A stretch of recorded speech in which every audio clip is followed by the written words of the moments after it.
Nicky and Shane, how are you? We're good. How are you? Good.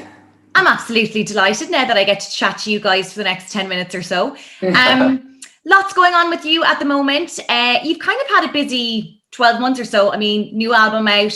You're going to be playing Parky Queeve. Single out today. It's called Starlight. Tell us a little bit about it.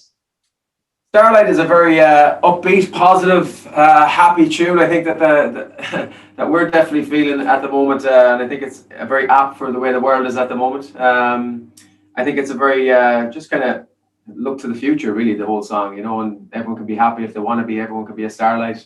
You just got to make it happen, And it's been a rough couple of years for everybody, obviously, for lots of reasons. So it feels like, especially today, just seeing the reaction of it.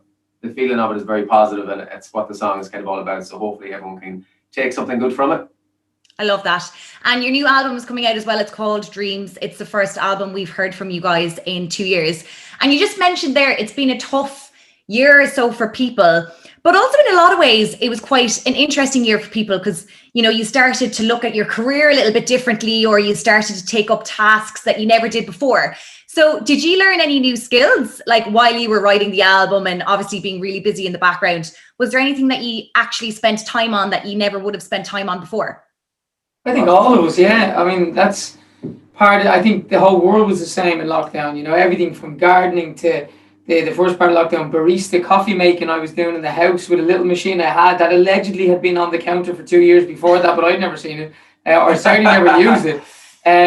But yeah, because shops were closed and coffee shops were closed, we were I was making coffee in the morning during homeschooling when Jordina was helping Gia. The boys, my older boys were, they were kind of self-sufficient to be able to do that on their own. But so yeah, guitar playing. There was a range of things. Excuse me, kayaking. Kayaking, yeah. Yeah, I think everyone dipped their toe into loads of things. Even fitness, even just 5K walks around your 2K twice. It was and so. And so in case anyone thinks about it, maths. But no, we know that it's maths. But it was maths was where I was struggling with the kids almost. But it was good in a sense of it was horrendous, but it was good to be able to reevaluate your lives. And I think you've seen that even with people, broadcasters on radio, were at home doing it. Office jobs were from home, and bands were from home, and that's how this album came about, and that's where it was born and how it was worked on, and it's actually called Wild Dreams, and it's out at the end of November, and we're just really proud of it. It's different, everything. There was lots of challenges with this, a lot of songwriting, and it just feels good that the world is coming back. We've got Parky Queeve now next summer, which has been postponed for 2 years running. We're going to hopefully add more gigs around the world that people will know and hear about, hopefully shortly. So it's exciting times. And so, a lot of people ended up changing their careers during lockdown as well, but that wasn't on the agenda for you guys at all. You were like, no, Westlife is coming back. I'm not going to end up being a barista or staying at home with the kids and the family all the time. You were like, we need to get back to the music. No, I don't know how you feel, Shane. I would have done it. During lockdown, the second part of lockdown, the first 3 months were okay. It was sunny. It was, nearly enjoyable to be home. I know people are going through terrible times with, people losing people. So you can't forget that. You got to always remember that. But in terms of the weather, I think everyone shares the feelings that it was a nice reset button to press if you weren't affected. However, that quickly changed come the end of 2020 when we were getting close to Christmas and stuff. And one of my best friends is a postman. And obviously they were a frontline worker, and he was up every morning. Nothing changed for him from a sense of he didn't get stopped and have to work from home. He was up every day at the same time, sorting letters, going out, posting letters. And I remember thinking, well, I just text him and ask him, can I go around in the van with him?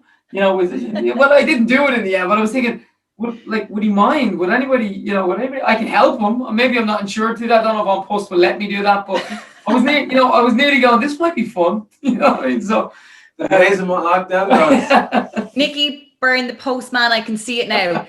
Nicky, can you tell us a little bit about the new show as well? Because obviously you're super busy with Westlife, but you also have the new show called Last Singer Standing. Can you give us a little taster of what's that going to be like?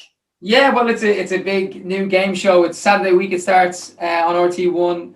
It's just fun. It's a load of kind of people getting up to sing. They don't know what they're going to have to sing, and while they're singing, people challenge in to try and say I can do it better. And there's different categories and genres. We have a great panel with Nadine Coyle, Joey from NSYNC, and Samantha Mumba.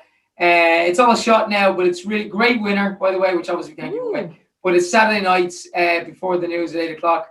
I think people are genuinely going to love it because I think we're starved of family entertainment TV, the likes of your Strictly's and Dancing with the Stars. I think this is one where people know all the songs and the singers are put in positions where even if they're good singers, they're going, oh my God, I don't know this song. I'm going to have to just give them my best shot. You'll enjoy it. Oh, that sounds very exciting. I'll definitely be tuning in. You mentioned there you're coming to Páirc Uí Chaoimh. It was postponed for a while. Very excited to have you in Cork, August 2022.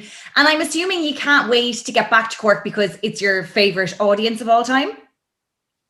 Yeah, I think it's just, being back even today, doing interviews, talking about our new music. It's so exciting. We haven't done it in 2 years. It's been a long time coming. But being back on stage, being on tour, being in Cork, being in Wembley Stadium for the first time ever in our career as well. There's a lot of new things happening. There's a lot of big gigs happening, a lot more gigs to be announced as well around the world, as Nicky was saying.